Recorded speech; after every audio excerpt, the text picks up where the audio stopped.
გამარჯობა, მოგესალმებით. ამ ვიდეოში ვისაუბრებ სუპერმენის ფილმზე და საერთოდ რა ხდება DC-ს სამყაროში. თქვენ მანამდე არ დაგავიწყდეთ, რომ გამოიწეროთ არხი და ლაიქოთ ვიდეო და დატოვოთ კომენტარი. ოკეი, მოდი სუპერმენის ფილმის განხილვა რამდენიმე კუთხით გავაკეთოთ და პირველი ავიღოთ ფორმები, მოდი. თან უკვე იმდენი ფილმი არის გადაღებული სუპერმენზე, რომ შედარებას ვერ ავწდები. მოდი ეგრევე სუპერმენის ფორმით დავიწყოთ მთავარი პერსონაჟი ვინც არის, ხო? ანუ რაც ნანახი მაქვს მე ეს იქნება ანიმაციები, სხვა ფილმები, სერიალები, ასე შემდეგ. ანუ სუპერმენს ესეთი ამოჩაჩული ფორმა არსად არ აცვია. და რატომღაც ჯეიმს განმა გადაწყვეტა, რომ ესე მეორადებში დაეთრია ეს ფორმა თუ რაღაც ეგეთი არის რა. ახლა ამ ორ ფორმას შეხედეთ, სადაც ჰენრი კევილის ფორმა არის პირველი და მეორე არის ახალი მსახიობი, ვინც ასრულებს დეივიდ კორენსვეტი. ეხლა აქედან რომელი უფრო სერიოზული და ბედესი არის და რომელი უფრო იაფიანი და დიდუბის ბაზრობაზე ნაკრიც თქვენ გადაწყვეტეთ უკვე. ანუ ამოჩაჩულობას რო თავი გავანებოთ, ეხლა რაც არ უნდა გეზიძღებოდეს ზაკ სნაიდერის სამყარო, როგორც მინიმუმ მაგის შექმნილ პერსონაჟებს აღიქვამ სერიოზულად. ჯეიმს განმა კიდე გადაწყვიტა, რომ რაც ზაკ სნაიდერმა ძლივს შიგნიდან ჩაასვა სუპერმენს საცვალი, ამან ისევ გარეთ გამოფინა. არის ვიდეოები, სადაც ეს მსახიობი სუპერმენის ფორმას იზომავს და პირველ ცაცდელ ვერსიაში საცვალი არ აცვია. დამეთანხმებით ეხა რომ ეს უფრო საშინელება არის, მაგრამ ხო შეეძლოთ რომ სხვანაირიც შეეკერათ. მაგალითად, ჰენრი კევილს შეუკერეს ისეთი ფორმა, რომელიც ბედესია და საცვალი არ აცვია გარედან. და ეხა ამათმა ერთხელ შეკერეს და დაიკიდეს არ ვარგაო, არ ვიცი, მე არ მომწონს. ადრეულ კომიქსებში რახან ესე ხატა პერსონაჟი საცვლით, ეგ იმას არ ნიშნავს, რომ დღესაც ეგრე უნდა იყოს დახატული. ადრე რო ეგრე იყო, მაგას ჰქონდა თავისი მიზეზები. როგორც მინიმუმ ჯერ ერთი რო საბავშვო იყო და მერე მეორე მონოტონური ფერები რო არ ყოფილიყო, მაგიტო ეცვა პერსონაჟს საცვალი, ანუ ზედა და ქვედა ნაწილების სხეულის რო გამოყოფილიყო ერთმანეთისგან, ამიტომ გაუკეთეს ეგრე ადრე. მეტი არა, მოკლედ საშინელი ფორმა აქვს ჩემი აზრით. მოდი სხვა პერსონაჟების ფორმებზეც გადავიდეთ, სადაც ჯეიმს განმა არც ამათ დააკლო უხარისხობა და ერთფეროვნება, იმიტომ რომ ანუ ყველას ერთი და იგივენაირი ჟაკეტი და შარვალი აცვია. ერთადერთი ტერიფიკი არის კაი, იმიტომ რომ მაგას ისედაც ეგრე უნდა იცვას, მაგის ფორმა ეგეთი არის. მაგრამ მწვანე შუქურას და ამ გოგოს რატო აცვიათ ზუსტად იგივენაირი ფორმები, ოღონდ სხვა ფერებში დაზორილი წარმოდგენა არ მაქვს, ანუ განსხვავებული გაეკეთებინა. მეტამორფოზ პერსონაჟი სხვანაირი ვერც წარმომედგინა, მაგრამ ანუ ამ შორტიკებით რო დარბის რამე უფრო სერიოზული ჩაეცმიათ ამ პერსონაჟისთვის, ხო შეიძლება. მოდი ფორმებს შევეშვათ ეხლა და პერსონაჟებზე გადავიდეთ. ჩემი აზრით ყველაზე კარგი პერსონაჟები ამ ფილმში არიან კლარკის მშობლები. აი ძალიან თბილი და საყვარელი მომენტები აქვს ფილმში. აი მაგალითად ფილმის ბოლოს, სადაც კლარკი უყურებს ეკრანზე გაშვებულ ფოტოებს და სურათებს, რომელიც ბავშვობაშია გატარებული თავის მშობლებთან ერთად, ძალიან კარგია. ასევე აი დილით რო გამოდის და მამამის ესაუბრება, ძალიან კარგი მომენტი არის ეგეც.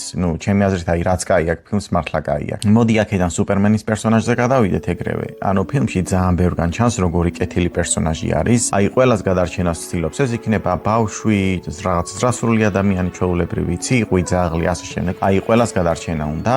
ამას ლოის ლეინიც ეუბნება, რომ ყველას ისე ხედავს როგორც კეთილს და ლამაზს, ასე ვთქვათ. და ჩემი აზრით ძალიან კარგი იყო ეს. თან ფილმში არის ისეთი მომენტები, სადაც აი ინდივიდუალური ადამიანის გადარჩენა ხდება და დღესდღეობით ისეთი სუპერგმერული ფილმები გამოდის, რომ აი მასშტაბურ საფრთხეებს ებრძვიან მარტო და რახან დააბრუნეს, რომ მარტო ერთი ადამიანის გადარჩენაც ხდება ფილმში და არა აი ყველასი ერთად რაღაცა სხვა უფრო დიდი შეჩერებით. ძალიან კაი იყო ჩემი აზრით. ანუ როცა იმ გიგანტურ ბაღდებს ებრძვის, აი მათ კი ზედმეტი მოუვიდა ეს სიკეთე, იმიტომ რომ ტერიფიქს ეუბნება, წავიყვანო და შევისწავლო სადმეო და ეს კიდე ხობს აუ გეხვეწები ხარაო, ზედმეტი მოვიათ აქ. მოდი აქვე ლექსის პერსონაჟზეც ვისაუბროთ. ანუ ჩემი აზრით ძალიან კარგი ვილენი არის, აი სულიერად შეპყრობილი რო არის სუპერმენის მოშორებით, ძალიან მომეწონა ეგ. თან მსახიობიც კარგად თამაშობს და ეხა მოდი ორ მინიონზე გადავიდეთ, რომელიც ლექსს ემორჩილებიან, ასე ვთქვათ. ეს არის ულტრამენი და ინჟინერი. პიროვნება არ გააჩნია ამ ორ პერსონაჟს, იმიტომ რომ ლექსის დაკრულზეც ეკავენ ორივე რობოტები, თან მით უმეტეს რომ ერთ-ერთი მათგანი რობოტი არის მაინც. ულტრამენზე შემიძლია ვთქვა ერთადერთი კაი, იმიტომ რომ როგორც ვიცით, ბოლოს შავხვრელში ჩავარდება, სუპერმენი ჩააგდებს და დიდი ალბათობით ამით შესავალი გაუკეთეს ამ პერსონაჟს, იმიტომ რომ ალბათ იმ სამყაროში, რომელშიც გადატელეპორტირდა, მერე სინდიკატს ჩამოაყალიბებს, ანუ სამართლიანობის ლიგას არა და მეორეს და ჩემი აზრით ძალიან კარგი განვითარება ექნება ამ პერსონაჟს. იმიტომ რომ თუ ეს ანიმაციური ფილმი ნანახი გაქვს, ძალიან კარგი გამოვა თუ ამას live action-შიც გადაიღებენ. მოდი ამ სამ პერსონაჟზეც ვისაუბროთ. ჩემი აზრით ყველაზე გამოსადეგი აქედან ტერიფიკი არის, იმიტომ რომ ამ ბაღდებსაც ეგ ამარცხებს, სუპერმენის კვალს როდესაც ეგაგნებს აი იმ დამჯერებული პორტალიდან გამოყავს კრიპტოსთან და მეტამორფოზთან და თავის შვილთან ერთად კიდე. და რა ვიცი, ანუ ის ბოლოს შუაზე გაყოფილი ქალაქიც მაგანშია ერთა ლექს ლუთერის კონსოლიდან და რა ვიცი, ანუ სხვა პერსონაჟები რა საჭირო არიან, რატო ჩატენა ჯეიმს განმა წარმოდგენა არ მაქვს. მოდი მწვანე შუქურით დავიწყოთ, აი ყველაზე დებილი და უფანტაზიო ვერსია რატო აარჩია ჯეიმს განმა წარმოდგენა არ მაქვს. იმიტომ რომ აი არც დაფიქრებულად იღებს გადაწყვეტილებებს, არც პრაქტიკულ კონსტრუქციას აკეთებს თავისი ბეჭდით, რომ მოეხმაროს სუპერმენს ბრძოლაში. აი მაგალითად ამ სცენას რო შევხედოთ ეხლა, ანუ სერიოზულად, ანუ ისი აკეთებს რაღაცეებს, გეგონება ქალაქგარეთ არიან, ათასობით ადამიანის სიცოცხლე საფრთხე არ ემუქრებოდეს და ღადაობის დრო იყოს.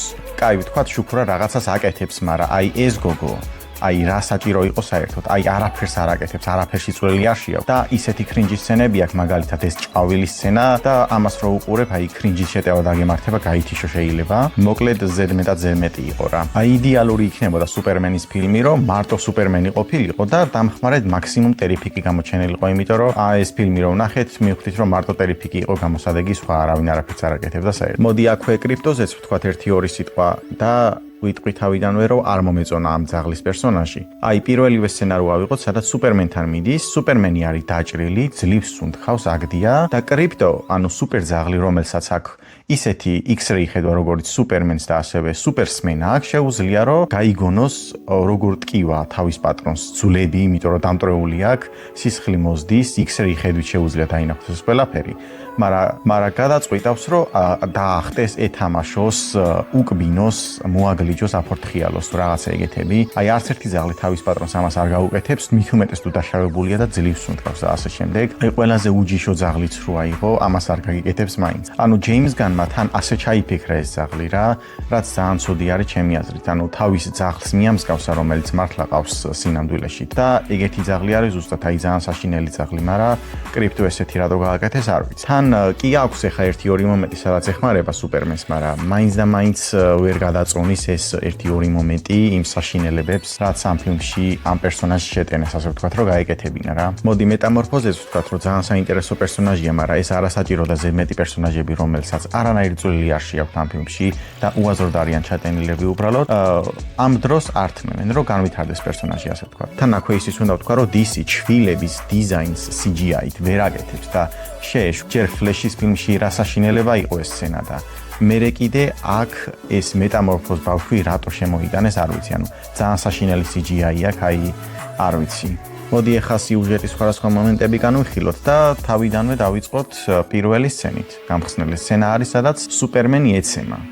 ანუ ეგრევე სუპერმენს გვაჩვენებენ როგორც არა სუპერძლიერს და არა ყველაზე ძლიერ არსებას დედამიწაზე. ანუ კარგი იდეა არის ის, რომ სუპერმენს არ აჩვენებ, რომ უძლიერესი არსება არის და შეიძლება მისი დამარცხება. ეს იდეა კი კარგია, მაგრამ როცა მთელი ფილმის განმავლობაში ვერ ვხედავ, რომ სუპერმენი ძლიერი, ანუ სუპერმენი ხო ძლიერიც არის, მაგრამ მთელი ფილმის განმავლობაში ამას მე ვერ ვხედავ, იმიტომ რომ ვისაც არ ეზარება, ყველა უბაყუნებს და უბათქუნებს. აი ბოლოს 3 წუთს თუ არ ჩავთვლით, სადაც ძლივს რაღაცას აკეთებ და 1-2 კაი მომენტი აქვს, მაგრამ აი იმდენად ცოტა არის ეს, იმდენად ცოტა არის ამ ფილმისთვის, რომ კარგი იყოს, რომ მეტი არ შეიძლება, აი ძალიან ცუდი იყო ჩემი აზრით, რომ ესე ზედმეტად წარმოაჩინეს მისი არაძლიერება. აი საერთოდ არ მრჩება იმის შთაბეჭდილება, რომ სუპერმენს უყურებ. უბრალოდ ერთი სუპერძალებიანი ტიპი არის, რომელიც როგორც მარცხდება, ასევე იგებს, მაგრამ უმეტესად მარცხდება. ანუ ლექსის მხრიდანაც განვიხილოთ ეს თემა, რომ სუპერმენს უგებენ, ასე ვთქვათ. ანუ ლექსმა შეიმუშავა ისეთი კომპიუტერული პროგრამა, რომლის მიხედვითაც ჩამოწერილი აქვს ასოები, ასე ვთქვათ, და ამ ულტრამენს ეუბნება რა უნდა გააკეთოს. ასე ვთქვათ, შესწავლილი ყავს სუპერმენი თავიდან ბოლომდე, რაც არ მომეწონა, იმიტომ რომ ესეთი კომპიუტერული, დადგმული და ზედმეტად გათვლილი ბრძოლები ძალიან ცუდი იყო. აი სუპერმენის მხრიდან ვერაფერს ვერ მოელი, იმიტომ რომ იმდენად გათვლილი არის, რომ უეჭველი უგებს რა. აი სანამ ბოლოს ის დრონები არ დაამტვრია, რომ ლექს ვეღარ ეთქვა ულტრამენისთვის რა ექნა სუპერმენისთვის. იყო ერთადერთი გზა, რომ ნამდვილი ბრძოლა გვენახა, ასე ვთქვათ, რომ აი დადგმული სპექტაკლებით არ იყოს, სადაც ლექსმა უკვე წინასწარ იცის ყველაფერი, რაც სუპერმენს გააკეთებს და უბრალოდ უნდა თქვას და ვსო. დამარცხებულია, ანუ ძალიან მარტივი ჩანდა ლექსის მხრიდან ეს ბრძოლის სცენები და არ მომეწონა ეს მაგალითად მე. მოდი გადაღების სტილზეც ვთქვათ 1-2 სიტყვა. მაგალითად DC-ში ვნახეთ შავ ადამიანში გამოყენებული wide linza. ანუ პერსონაჟი რაღაცნაირად აი თავი რო ძალიან გადიდებული უჩანს და უკან გრძელდება, რაღაცნაირი კადრი რო არის, ხო იცით? ანუ ეგეთი მოიტანეს სუპერმენშიც. ანუ ეს იმიტომ არ მომეწონა, რომ რაღაც უცნაურად ჩანს პერსონაჟი რა, აი ტრეილერი როცა დადეს რაღაცნაირად ქონდა სახე და მე ფანებმა ეს რომ შეატყვეს და კომენტარებში დაუწერეს და მიწერეს თუ რაღაცა, გამოასწორეს, მაგრამ მაინც უცნაურად ჩანს, აი თავი ძალიან დიდი ჩანს და ტანი პატარავდება და აი მოკლედ რა, არ მომწონს ესეთი სცენები, აი მძლავრად და სწრაფად რომ მიფრინავს, მაგის შეგრძნებას არ მიტოვებს საერთოდ. აი ძალიან კამერასთან მოტმასნილი რო არის თავით პერსონაჟი, არ ვიცი. არ მომწონს რა. კაი, მოდი შევაჯამოთ ახლა. ჩემი აზრით ასე თუ ისე ნორმალური ფილმი იყო. აი, უკეთესი ფორმა რო ქონდოდა და უკეთესი გადაღება, ასე ვთქვათ. და ეს ზედმეტი პერსონაჟები რომ მოეშორებინათ, იმიტომ რომ არ არის რომ ყველა სოლო ფილმში ხა ტენიან ვიღაც საიდ პერსონაჟებს.